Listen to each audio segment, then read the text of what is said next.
Ako po si Shernon Isaiah Rizalme ng grade 6, Venus. Ako po ay gagawa ng atsarang papaya. Ito po ang mga sangkap.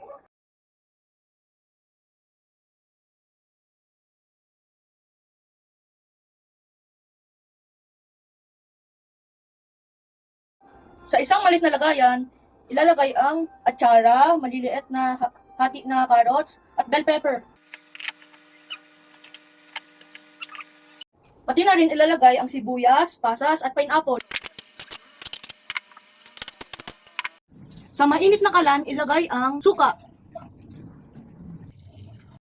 Maglagay ng asin at paminta. At asukal. Pag kumukulo na, pwede na ilagay ang bawang, luya, at malalaking hiwa ng karot. Pakuluan to ng 10 minutes. Pagkatapos ng 10 minutes, pwede na ito patiin at isalin sa lagayan.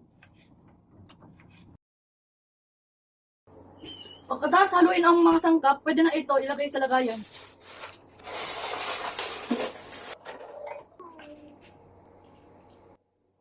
Pagkatapos ilagay sa lagayan, ilagay naman ang sabaw ng atsara.